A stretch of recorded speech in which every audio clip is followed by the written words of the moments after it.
आप देख रहे हैं रहस्य का सफर रोहित के साथ। तो बढ़ते हैं आज की कहानी की ओर, जो आपको डर और रहस्य के एक नए सफर पर ले जाएगी। हमीरपुर जिले के बाहरी इलाके में घने जंगल के बीच एक वीरान हवेली खड़ी थी, रक्त कुटीर। स्थानीय लोग उस जगह का नाम सुनते ही सिहर उठते थे। सदियों पुरानी कहानियां उसके पत्थरों में दबी हुई थीं, किस्से खून और चीखों के, और अफवाहें अनसुलझे रहस्यों की। वीरेंद्र एक युवा और उत्साही शहरी युवक था, जिसे पुरानी और रहस्यमयी जगहों के बारे में जानने का जुनून था। उसने रक्त कुटीर के बारे में कई किंवदंतियां सुनी थीं, और उसके भीतर उस हवेली के रहस्य को अपनी आंखों से देखने की तीव्र इच्छा थी। उसके दोस्त अक्सर उसे चेतावनी देते थे, लेकिन वीरेंद्र का मन अडिग था। एक सर्द शरद ऋतु की सुबह वीरेंद्र अपनी पुरानी मोटरसाइकिल पर सवार होकर हमीरपुर के लिए निकल पड़ा। जंगल के संकरे और घुमावदार रास्ते उसे धीरे धीरे रक्त कुटीर की ओर ले जा रहे थे। रास्ते भर उसे एक अजीब सी शांति महसूस हुई, जो थोड़ी देर बाद बेचैनी में बदलने लगी। पेड़ों की शाखाएं कंकाल की उंगलियों की तरह लग रही थीं, और हवा में एक दबी हुई सिसकी की गूंज सुनाई दे रही थी। दोपहर तक वीरेंद्र रक्त कुटीर के जर्जर दरवाजे के सामने खड़ा था। हवेली का विशाल ढांचा उदासी और परित्यक्तता की कहानी कह रहा था। दीवारों पर दरारें मकड़ी के जालों की तरह फैली हुई थीं, और खिड़कियां खाली आंखों की तरह अंधेरे में घूर रही थीं। मुख्य दरवाजा आधा खुला हुआ था, मानो किसी अजनबी को अंदर आने का निमंत्रण दे रहा हो। साहस जुटाकर वीरेंद्र ने अपनी मोटरसाइकिल को एक तरफ खड़ा किया और सावधानी से हवेली के अंदर दाखिल हुआ। अंदर का दृश्य और भी भयानक था। धूल की मोटी परत हर चीज पर जमी हुई थी, और हवा में एक बासी और नमकीन गंध तैर रही थी, जैसे सूखे हुए खून की गंध।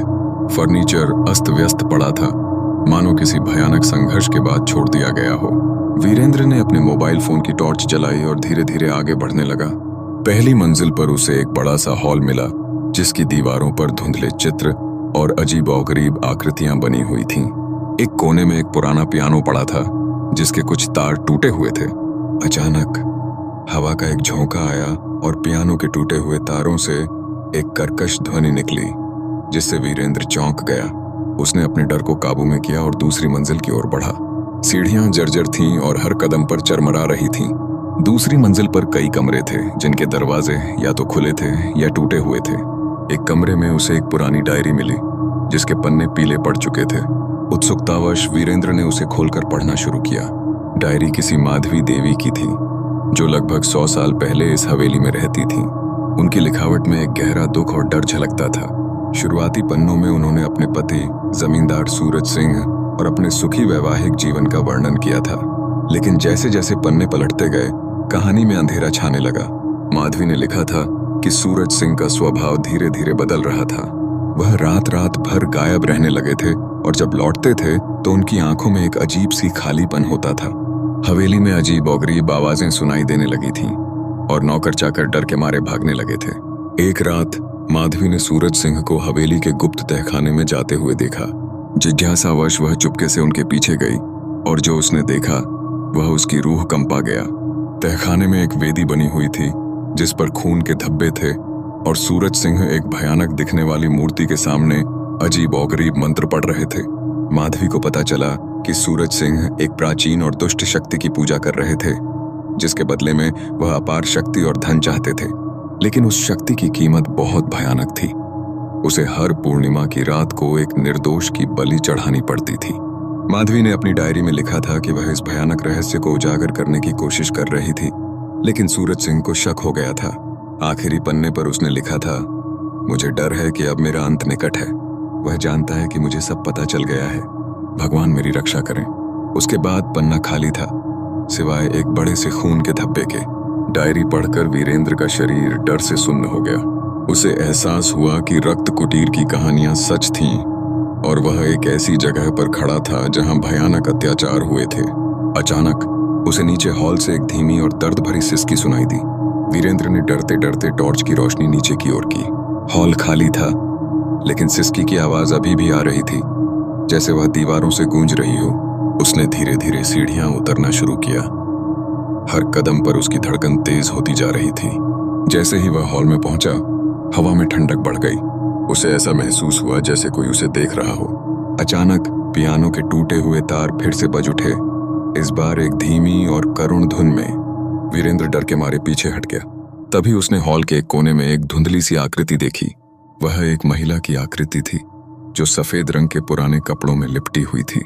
उसका चेहरा ढका हुआ था, लेकिन वीरेंद्र को उसकी उपस्थिति में एक गहरा दुख और पीड़ा महसूस हुई।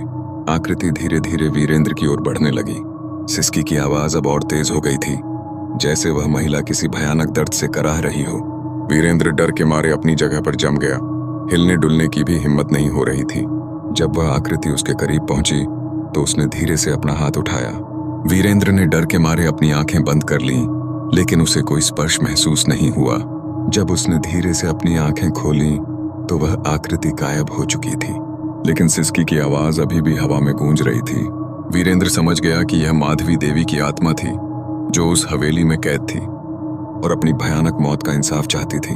उसे उस दुष्ट शक्ति के बारे में भी पता चला जिसकी पूजा सूरज सिंह करता था और जो शायद आज भी हवेली में मौजूद थी। उसी पल वीरेंद्र को तहखाने से एक भारी और खौफनाक आवाज सुनाई दी, जैसे कोई भयानक जानवर दहाड़ रहा हो। वह आवाज इतनी डरावनी थी कि वीरेंद्र का खून जम गया। उसे एहसास हुआ कि वह अकेला नहीं है और हवेली में सिर्फ भूत नहीं बल्कि कुछ और भी भयानक मौजूद है। वीरेंद्र ने तुरंत भागने का फैसला किया। वह तेजी से दरवाजे की ओर दौड़ा, लेकिन जैसे ही वह हॉल के बीच में पहुंचा, दरवाजा अपने आप बंद हो गया और उस पर एक अदृश्य शक्ति ने ताला लगा दिया। वीरेंद्र चारों ओर देखने लगा। हॉल की दीवारों पर बने धुंधले चित्र अब और स्पष्ट दिखाई दे रहे थे। वह भयानक आकृतियां थीं, जिनकी आंखें लाल थीं और जिनमें घृणा और क्रूरता भरी हुई थी। उसे ऐसा महसूस हुआ जैसे वह किसी बुरे सपने में फंस गया हो। तभी पियानो अपने आप बजने लगा, इस बार एक तेज और विकृत धुन में। कमरों से चीखने और कराहने की आवाजें आने लगीं। वीरेंद्र को लगा जैसे हवेली के सारे भूत जाग गए हों और उसे घेर रहे हों। उसने अपनी टॉर्च की रोशनी चारों ओर घुमाई, लेकिन उसे कुछ भी स्पष्ट दिखाई नहीं दे रहा था। सिर्फ धुंधली आकृतियां और भयानक आवाजें थीं जो उसके दिमाग को सुन्न कर रही थीं। अचानक उसे एक ठंडी और चिपचिपी हवा का झोंका महसूस हुआ, जैसे किसी ने उसे छुआ हो। वह डर के मारे चिल्ला पड़ा और पीछे हट गया। तभी उसने हॉल के एक कोने में एक और आकृति देखी। यह सूरज सिंह की भयानक और क्रोधित आत्मा थी। उसकी आंखें लाल अंगारों की तरह चमक रही थीं और उसके चेहरे पर एक शैतानी मुस्कान थी। सूरज सिंह की आत्मा धीरे धीरे वीरेंद्र की ओर बढ़ने लगी। उसके हाथों में एक खून से सना हुआ खंजर था। वीरेंद्र जान गया कि अब उसका बचना मुश्किल है। वह उस दुष्ट शक्ति के क्रोध का शिकार होने वाला था, जिसने इस हवेली को खून से रंग दिया था। वीरेंद्र ने अपनी आखिरी उम्मीद के तौर पर माधवी देवी की आत्मा को याद किया। उसने मन ही मन उससे प्रार्थना की कि वह उसे बचाए। उसी पल हॉल में एक तेज रोशनी फैली और सूरज सिंह की आत्मा चीखते हुए पीछे हट गई। माधवी देवी की धुंधली आकृति फिर से और अपनी भयानक मौत का इंसाफ चाहती थी। उसे उस दुष्ट शक्ति के बारे में भी पता चला जिसकी पूजा सूरज सिंह करता था और जो शायद आज भी हवेली में मौजूद थी। उसने अपना हाथ उठाया और सूरज सिंह की आत्मा की ओर इशारा किया। एक भयानक चीख के साथ सूरज सिंह की आत्मा धुएं के बादल की तरह हवा में घुल गई। हॉल में फैली तेज रोशनी धीरे धीरे कम हो गई और सिसकी की आवाज भी शांत हो गई। जब वीरेंद्र ने अपनी आंखें खोलीं तो हॉल पहले जैसा ही लग रहा था, शांत और धूल भरा, लेकिन हवा में अब डर की वह भारी गंध नहीं थी। उसे ऐसा महसूस हुआ जैसे हवेली पर से एक भयानक बोझ उतर गया हो। दरवाजा अपने आप खुल गया। वीरेंद्र बिना पल गवाए हवेली से बाहर भागा और अपनी मोटरसाइकिल की ओर दौड़ा। उसने तुरंत इंजन चालू किया और जितनी तेजी से हो सके उस भयानक जगह से दूर निकल गया। पीछे मुड़कर उसने रक्त कुटीर को देखा। वह अभी भी उदास और वीरान खड़ी थी, लेकिन अब उसमें पहले जैसी भयानक उपस्थिति नहीं थी। वीरेंद्र जानता था कि उसने उस हवेली के एक गहरे रहस्य को जान लिया था और शायद माधवी देवी की आत्मा को शांति दिलाने में मदद की थी। उस रात वीरेंद्र को नींद नहीं आई। उसके दिमाग में हवेली के भयानक दृश्य और आवाजें गूंजती रहीं। नहीं करेगा, कुछ रहस्य ऐसे होते हैं जिन्हें अनसुलझा ही रहने देना बेहतर होता है।